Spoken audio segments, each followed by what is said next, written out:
És per aquesta raó que creiem que un debat seriós i raonat amb economistes experts és indispensable en aquests moments. Us donem la benvinguda. Dit això, sense més preàmbuls, em disposo a presentar-vos els participants del debat. Per una banda, tenim en Jaume Ventura, investigador del Centre de Recerca en Economia Internacional i professor d'aquesta universitat, de la Pompeu Fabra. Ell va fer el doctorat a Harvard i està especialitzat en temes d'economia internacional i macroeconomia. Per altra banda, ell s'encarregarà de defensar la visió optimista sobre el procés d'independència. D'altra banda, tenim l'Àngel de la Fuente, que és investigador a l'Institut d'Anàlisi Econòmica, que està dins del CSIC, i també és professor de la Universitat Autònoma de Barcelona. Ell va fer el doctorat a la Universitat de Pennsilvània i està especialitzat en temes de creixement econòmic i economia regional. Ell ens donarà la seva visió pessimista sobre què implicaria el procés d'independència. Sobre el tema, vamos a ceñirnos a la cuestión económica, digamos. La pregunta sería si es buena idea o no la secesión, ¿no? La separación de Cataluña del resto de España. La visión oficial, o la dominante en la prensa, por lo menos, es bastante optimista. Yo creo que los cálculos no están muy bien hechos. O sea, en primer lugar hay un cálculo de ahorro fiscal, ¿no? Cataluña es una región rica dentro de España, por lo tanto transfiere recursos al resto del país. Y la idea es que, bueno, esto nos lo ahorraríamos como país independiente y esto es bastante dinero y sería más que suficiente para cubrir los costes de los servicios que tendría que asumir la Generalitat. Y la otra mitad del argumento es básicamente que de alguna manera lo vamos a hacer todo mucho mejor, ¿no? Que vamos a tener una administración más eficiente, vamos a ser más efectivos en todo y entonces pues el efecto neto será positivo.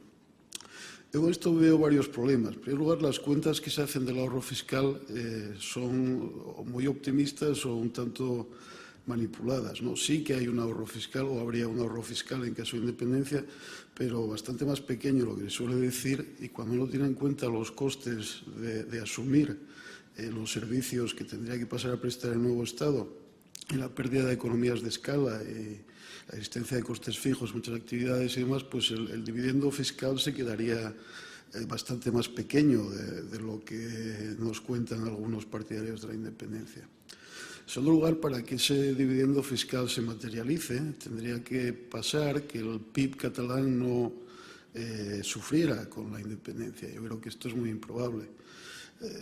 ¿Cuánto? Depende mucho de cómo se hiciera, de si se queda Cataluña en la Unión Europea o no, de si el resto del país se enfada y manda a sus proveedores catalanes a freír espárragos, pero en cualquier caso una frontera tiene efectos importantes sobre el comercio, tiene efectos importantes sobre las decisiones de inversión de las empresas y esto yo creo que tendría un coste que se comería bastante más de lo que sería el dividendo fiscal de la independencia. En tercer lugar, esta idea de que de alguna forma lo vamos a hacer todo mucho mejor parece bastante poco plausible. Si sabemos hacerlo mejor, ¿por qué no lo hemos hecho ya, ¿no? Se habla de la reforma de la administración, bueno, pues nada nos impidió en su día montar la Generalitat de una forma diferente del resto de las administraciones españolas y, sin embargo, tiene todos los vicios de la administración española. O sea que no me parece muy plausible esperar que las cosas se vayan a hacer mucho mejor automáticamente por el mero hecho de ser un país independiente. No somos genéticamente distintos del resto de los españoles y por lo tanto es improbable que seamos mucho más listos. O sea que, y las cosas que se dice ahora que podríamos hacer en el futuro se podrían haber hecho en el pasado y no se hicieron. O sea que este argumento también lo encuentro bastante implausible. Y la suma de las tres cosas sugiere que lo más probable, aquí hay un margen de incertidumbre enorme, pero que lo más probable sería que una Cataluña independiente, hombre, viable sí, no es una cuestión de viabilidad, pero sería un país más pobre de lo que sería una Cataluña integrada en España.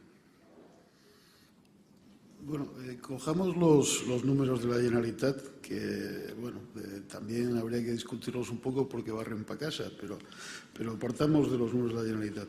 Aquí hay dos estimaciones del saldo fiscal de Cataluña. Hay una estimación de lo que se llama el flujo monetario, que son los 16.000 y pico millones, que es una estimación en la que se contabiliza como beneficio, digamos, para Cataluña solamente aquellas cosas que el Estado español hace en las que el dinero vuelve físicamente a la región.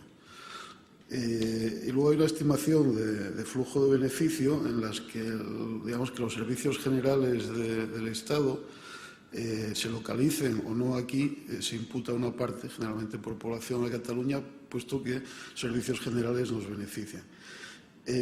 La estimación, ninguna de las dos es una estimación del saldo, digamos, del dividendo fiscal neto que tendría una Cataluña independiente. Empecemos por la estimación del saldo fiscal. La estimación que suelen usar los partidos nacionalistas catalanes es lógicamente la más grande, los 16.000 millones, y esto nos lo venden como lo que España nos roba, muchos de ellos. Hombre, este número es muy difícil de interpretar de esa forma, ¿no? Esos 16.000 millones es, bueno, cogemos lo que pagamos o los impuestos que soportamos aquí y después contamos solamente una parte de los beneficios que sacamos de esto. Aquí, por ejemplo, todas las embajadas españolas no están, pero como no están en Cataluña, el dinero no vuelve aquí físicamente. No hay casi gasto militar porque en Cataluña hay muy pocas instalaciones militares y muy pocos efectivos militares.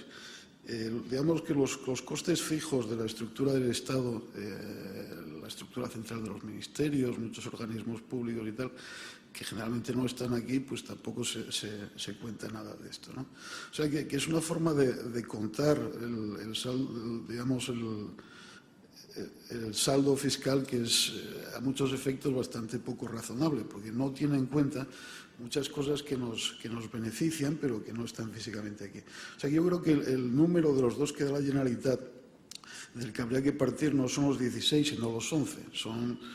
Es el saldo fiscal por el criterio del flujo de beneficio que tiene en cuenta la parte que nos toca de los servicios comunes del Estado, estén o no aquí. Es verdad que aquí hay alguna cosa que probablemente habría que limpiar, ¿no? Siempre se habla del Museo del Prado. Bueno, no sé. El Museo del Prado, pues a lo mejor la imputación es discutible, pero la mayor parte de esa diferencia entre 16 y 11 son servicios reales, cosas que efectivamente hace el Estado español, que de alguna forma nos benefician a todos, esté o no aquí. Entonces, de ese número de 11.000 millones hay que hacer dos preguntas. Primero, si fuéramos independientes, ¿nos ahorraríamos esos 11.000 millones? Hombre, yo creo que la respuesta es no.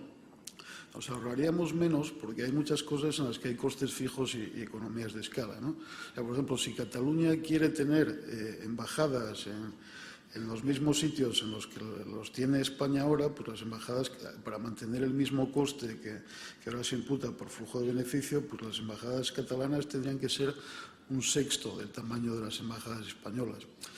Yo no creo que sea factible hacer todas las embajadas de un tamaño un sexto de las españolas, porque las embajadas hay muchos costes fijos. Necesitas un embajador, el embajador tiene una secretaria, tiene un chofer, necesitas un agregado comercial, un agregado militar, un agregado tal.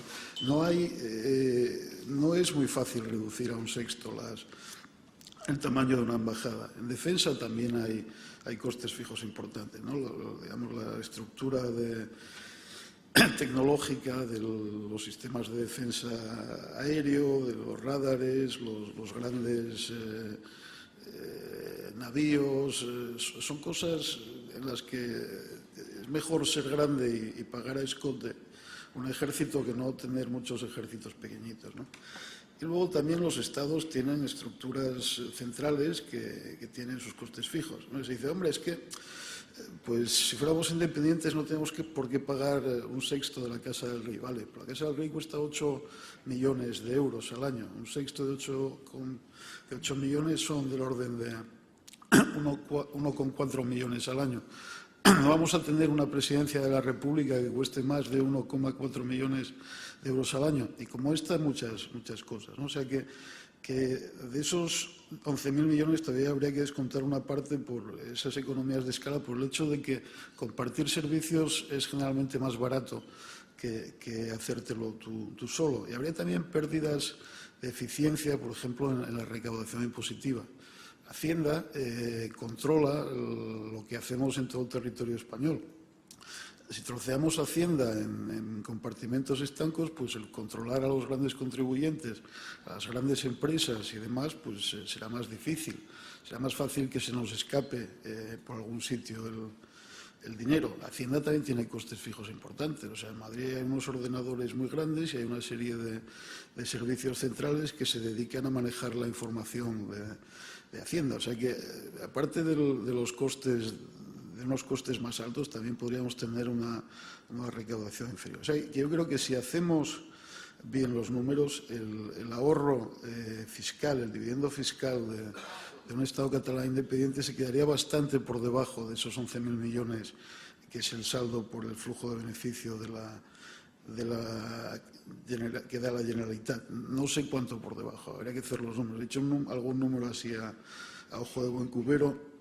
Podríamos hablar igual de que el dividendo se quedase en 8.000 millones. Pero bueno, estos son estimaciones muy rápidas, habrá que hacer los números con más calma. Esos 8.000 millones o 11.000 o lo que sea, parten de una hipótesis que yo creo que es muy aventurada, y sobre esto hablaremos después seguramente, que es la hipótesis de que la renta catalana no sufre como resultado de la independencia. O sea que sí que habría, si se cumple esa hipótesis, si se mantiene la renta, el PIB catalán después de la independencia, sí que habría un dividendo fiscal, que nos ahorraríamos una parte de lo que ahora contribuimos al Estado español, pero así a ojo de buen cubero es la mitad de lo que nos cuentan y habría que ver si sirve para compensar otros costes. Una de las cosas que has dicho, Jaume, no es así. O sea, cuando dices es que los impuestos de las sociedades y demás, esa corrección ya se hace en las balanzas fiscales. La balanza fiscal no se imputa a sociedades donde se paga, sino que se imputa el ingreso total por sociedades de una forma que intenta aproximar el sitio donde se genera, por cifra de negocio o lo que sea. O sea, que esa ganancia no existe. Ya está en los cálculos. ¿Cuánto sitio hay para las economías de escala? Hombre, es una fracción relativamente pequeña del gasto público, pero a ojo de buen cubero, y el otro día estaba mirando los números, estamos hablando de unos 30.000 millones de euros, o sea, el gasto en el que podría haber servicios, economías de escala. Ahí está defensa y exteriores, que por cierto debe estar cogiendo solamente lo que es el gasto estatal, puro y duro. Faltan los organismos autónomos, que también se gastan bastante en esto, ¿no? O sea, defensa, exteriores, administración general, en muchos sentidos. Los costes fijos de la estructura pues llegan a ser de ese orden. Aquí hay un montón de cosas. Hay muchísimos organismos autónomos que hacen cosas muy distintas, ¿no? Desde las confederaciones hidrográficas, una de ellas la del Ebro, hasta la Organización Nacional de Transplantes, está Hacienda, está el CSIC, hay 60 o 70 organismos autónomos y muchos hacen cosas especializadas. Luego está toda la estructura de los ministerios, pues Hacienda, aparte de exteriores, administraciones públicas. Bueno, hay cosas, es verdad que algunas no necesitarían duplicarse en el caso catalán, pero otras sí. O sea, el Ministerio de Educación, pues aparte de fastidiar, también hacen cosas útiles. O sea, miran planes de estudios, se relacionan con organizaciones internacionales, gestionan programas de becas. O sea, no es todo inútil el gasto del Ministerio de Educación, aunque en algunos casos sería bastante discutible el valor añadido de esta gente, pero educación sí que es una parte ínfima del presupuesto estatal, o sea que incluso podemos quitar el ministerio entero y eso no cambia las cosas. Cuando yo hablaba de pérdidas de eficiencia, estaba hablando de la agencia tributaria. La agencia tributaria sería menos eficiente partida no porque las cosas se hagan peor aquí, sino porque tienes menos control de la información. O sea, ahora mismo una única organización sabe todo lo que pasa en toda España, bueno, quitando los territorios forales. Si solamente tuviéramos información de lo que hacen las empresas aquí y otra agencia distinta tuviera información de lo que hacen las empresas en el resto de España, pues más fácil para las empresas pues andar escondiendo, camuflando cosas, ¿no? Y para los particulares también, en cierto sentido. O sea, que cuanto más información tengas, más fácil es recaudar bien y eso se pierde cuando troceas la administración pública. Una referencia útil en este sentido sería el caso alemán. En Alemania la administración tributaria está bastante descentralizada. Entonces son los Länder, son los estados alemanes, los que recaudan IRPF, sociedades y demás, pero no es un sistema que funcione especialmente bien. Primero, en primer lugar, recaudan ellos, pero la normativa es uniforme y es federal, o sea que tienen una hacienda propia en un sentido muy raro, porque ellos no pueden subir los tipos del IRPF, pero sí que lo recaudan. Pero claro, tienen sistemas informáticos distintos, no se hablan muy bien unos con otros, y eso tiene costes reconocidos y tiene costes cuantificables. O sea, el gasto alemán en la administración tributaria con fracción del PIB es del orden de 2 veces y pico el gasto español en la administración tributaria. O sea que esas cosas, a ver, no estamos hablando de miles de millones de euros, pero sí de cientos, y todo va sumando. O sea que el argumento aquí no era que somos más listos, el argumento es que hay economías de escala en la gestión de la... La cuestión es cuánto nos costaría la independencia. O sea, vuelvo a repetir lo que ya he dicho. Los cálculos de dividendo fiscal, aparte de estar mal hechos, tienen una hipótesis muy grande, que es que el PIB catalán seguiría siendo el mismo.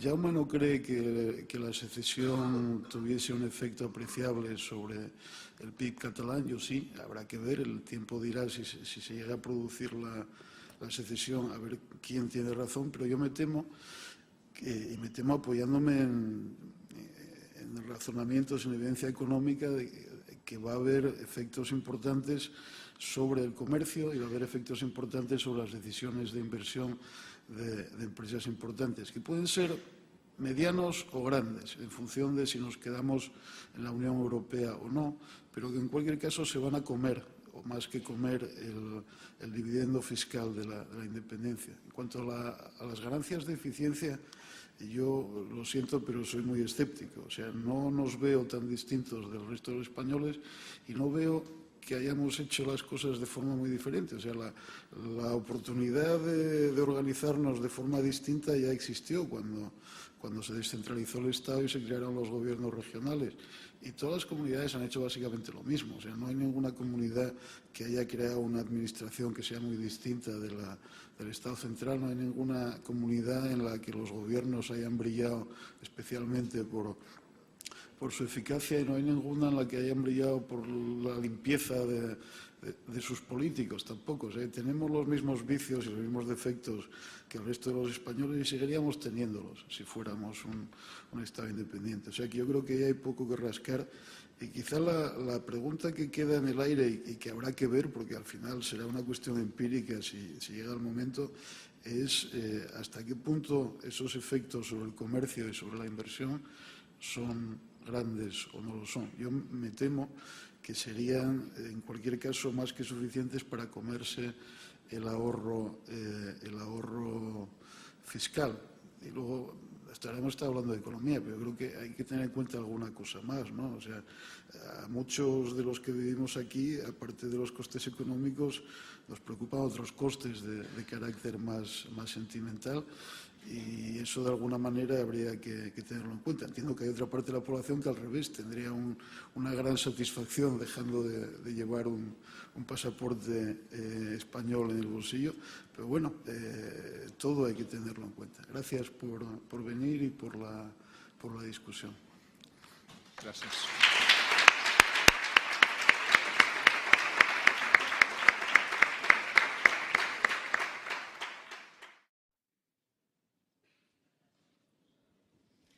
Bé, bon dia a tothom. Us donem la benvinguda